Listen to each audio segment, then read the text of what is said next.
Hey, I'm Ewan, and today we are going to be installing a slip-on exhaust onto our 2024 Harley-Davidson Street Glide. Now, why would you want slip-on exhaust on your Harley-Davidson? Well, for one, if you have stock pipes on your Harley, I feel bad for you, and nobody's going to want to be your friend. It's really unfortunate. But really what we're looking to do is get a bit of a better aesthetic, as well as open up the sound of this bike to get it to sound a whole lot better.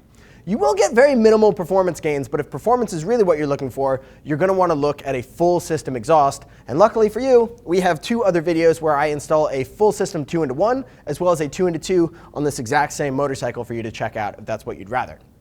But slip-ons, like I said, are going to be a better aesthetic and sound for the least cost in terms of getting an exhaust on the bike. If you're just looking for the better sound, this is the cheapest way to go, and it is also the least amount of work. It's a very quick install, and you're going to get so much more out of the motorcycle. Now, we're going to link the tools needed for this job in the description of this video, but to get started, we're just going to remove our side bags. So this bike is on a lift, which is nice because I'm not crouching down, but this is totally doable on the side stand on the ground. Getting your stock mufflers off is pretty straightforward. There's only 2 points holding this muffler onto our bike right now.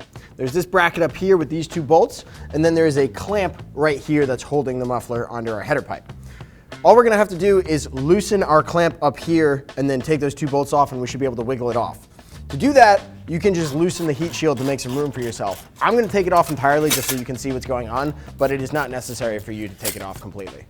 So I like to start with the clamp first, so that way when we get back to our bolts in the rear, everything's loose and we can just pull the pipe off from there. Little trick with these, you want to use a deep socket so you can get all the way to the nut, and then I'll loosen it until the nut's at the very end of here. Sometimes what will happen is the clamp will get stuck on the threads here, so if it is, you can just tap it with a hammer to get it to loosen up so that you're actually getting some tension off the muffler.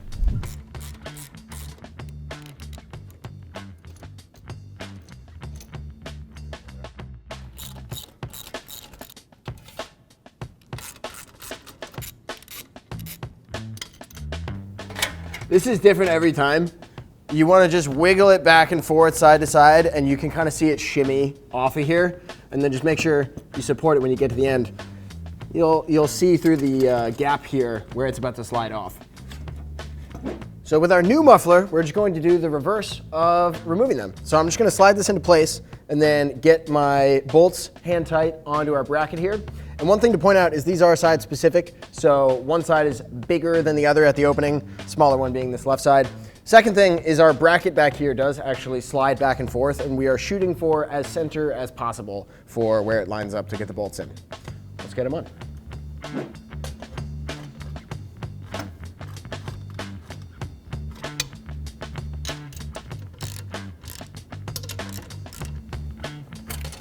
Dude.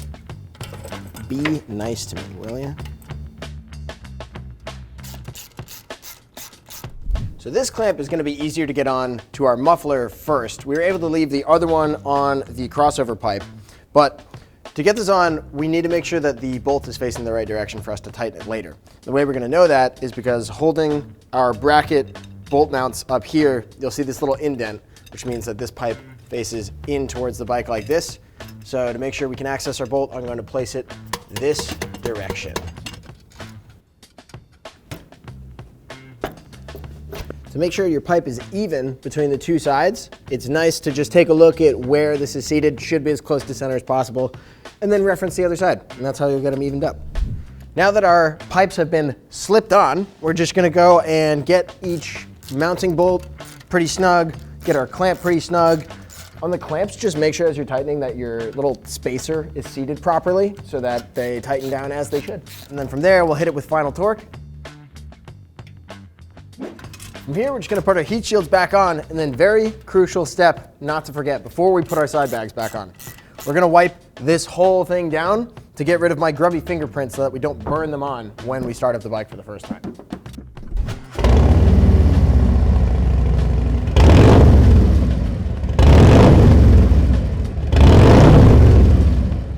So as you just heard, these sound awesome. I think they look great. They actually do come in a few different finishes and some different end cap options. And if you wanted some more info, you could check out our detailed breakdown of the Werks 4.5-inch slip-ons. I opted for the Khrome here, and I also opted for the edge cap, which lines up really nicely with the line of this side bag here. So we're getting a lot of aesthetic, the sound is great. The install is incredibly straightforward, only a few tools. You should be able to get it done in under an hour, and I think just a huge gain for the time and money spent to get this bike sounding and looking great. If you have any further questions though, you can go ahead and click the link, which will bring you to our product detail page, and you can see what other riders are saying about the Werks 4.5-inch slip-on mufflers for Harley. If you have further questions after that, go ahead and give our customer service team a call. They're all riders just like you, and they'd be happy to help your bike get set up sounding great. Now thanks for joining me in installing the Werks slip-ons today. I'm Ewan. I'll see you out there.